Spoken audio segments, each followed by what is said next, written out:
Now that Avatar has released, have we hit the sweet spot? Or is this set about to collapse like we saw with Spider-Man?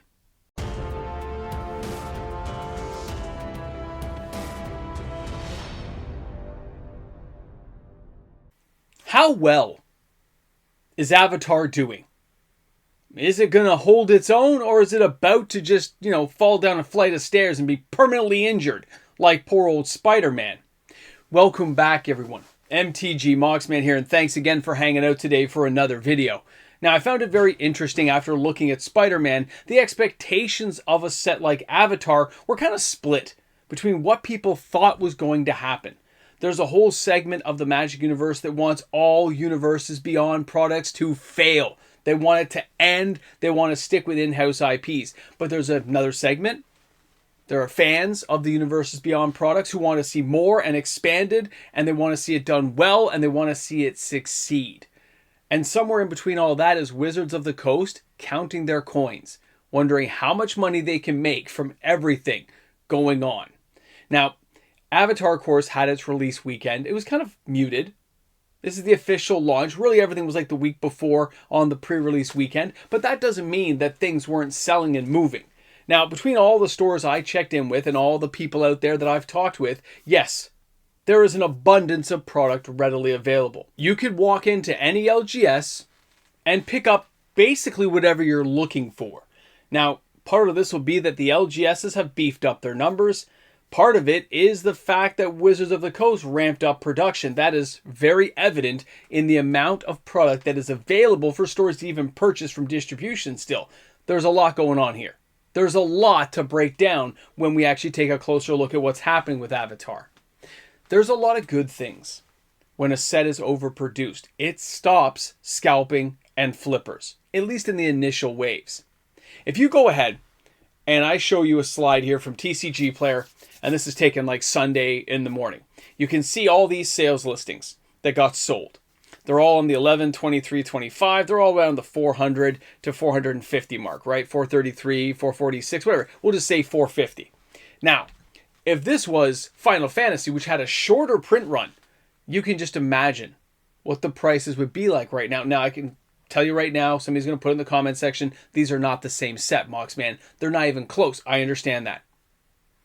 But it's still a Universes Beyond product with a higher price point. And the good news is, it's not spiking in price. There is so much available that, you know what? Anyone can get some still. At a reasonable price, considering what these products traditionally have gone for this year. I mean, right now, a box of Avatar on TCG Player costs less than getting like Edge of Eternities here in Canada. If you can find a box, that is. Because those kind of products sold out so quickly that really Wizards of the Coast had to do something to ramp up production. Now, there are some downfalls to having so much product available. It means stores are stuck with it sitting on the shelves. The single prices are tanking way faster than people expected. There is still a desire for many of the very special art frame cards, very unique pieces that players want to get their hands on. But they can save a lot of money by waiting now. Because there is so much product being opened, many of these cards are going to tank in price. Even when we look at Spider-Man, the most expensive card selling is the Thanos Gauntlet, right? It's like, what, $2,000, give or take right now, Canadian, depending on where you're looking, and it's still falling. Which kind of lets you know when there's a huge glut of product opened, those high-end rollers who are looking for individual cards, they get the prices at a song. They get it at a steal. They don't have to worry. They don't have to stress. And the players who happen to open those and didn't even care about them, well, they get to make quite a bit of money putting that card out in the open market. There's a good news scenario for a lot of what just happened with Avatar. Now, what I found interesting as well was how many of the cards in the top 10 were not overly priced, super powered cards. Yes, there were some in there, right? We got the Badger Mole, we got the Librarian. There's some expensive cards in the set, no doubt about it. But many of these cards are very reasonably priced for a set that just dropped. We have a lot of people who are enjoying Avatar. The earth bending is just crazy. Fire bending, air bending, water bending. You name it, these mechanics are going to go a long way in the next 12 months as Wizards of the Coast drops new sets and we find the secret synergies that they've probably built upon for the year. Again, it just shows you how much more prepared they were for Avatar versus Spider-Man. And the expectations of these two sets were probably at entirely different, the bar was set totally differently for each of those sets. And I think that, in hindsight, Wizards is going to want to fix that in the future. But at this point, looking at Avatar, this is a good news scenario for many people. Now, the question being, is it going to hold its own or is it going to tank? When you look at a set saying it's going to hold its own, I mean it's going to have continued sales of sealed product. It's still going to be opened. Now, I think the collector boxes will dry up quite quickly. I think a lot of players don't want to pay $40 to $60, to open a pack. I'm not sure there's enough draw for the cards that are in there to make players want to do that. Do I think the play booster boxes, Jumpstart, Commander, deck bundle things, all those are going to be opened up? Yeah. I think some of those beginner boxes, all that stuff is going to keep getting opened. I think there's enough fans out there, enough Friday night drafts, and a whole bunch of just people having fun on a weekend that stuff gets opened. The high price stuff with wallet fatigue and everything else sitting there, I have a feeling those collector boxes, these things they're going to be sitting around for a while. Okay? They're just going to be sitting on a shelf. Doesn't mean they won't get some packs bought here and there, but for stores that have a lot of excess, it's going to be a few years. Now, for anyone hoping that's going to be like a Black Friday special, that's not going to happen. Okay? It's just not going to happen. Stores that can hold on to that much product usually can weather a storm and slowly just drain it out over a number of years, selling individual packs here and there. They don't have to worry about being caught in the storm. They usually have enough cash flow, but not always. Things can go wrong. The exception, not the rule. But when we're looking at the set itself, this has been a more well-received set. A more balanced approach that many players are kind of enjoying the feel of the cards, the look of the cards. Not all of that artwork, by the way. I know some people with just the screenshots from the cartoon, people are flipping out about that. But some of the unique artwork they've added in, some of the abilities they've added, have really got a lot of players tempted into the construction idea of what they want to build next using these cards. How can they be manipulated? How can these things be drawn in to give us a win and have a good time doing it? And that's an amazing thing to happen in Magic. When you spur on an imagination, that's a good sign. And when the sales can stay consistent over a period of time before the next set drops, which means the next 60 days, it's got to sell pretty consistently. If we see a lot of money already moving into Lorwyn cards and Lorwyn Eclipse stuff coming up, and we see the new collector boxes start dropping, I am expecting a real drop-off as soon as the spoiler season hits for Lorwyn Eclipse. People are just going to lose their minds.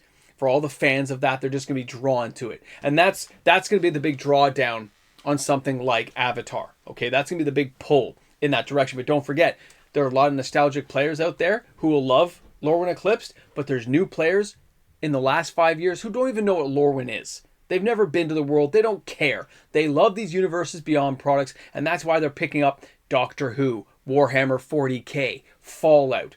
Some of them looking for the Secret Lair Ghostbusters. Whatever they're after, they're looking for something, a different experience. And that's where these two markets are meeting. So I think Avatar is going to hold its own. I think Avatar is going to do fairly well. Of course, nowhere near Final Fantasy. I think that set is going to be that one that everyone looks back on with nostalgia, just saying that was the set.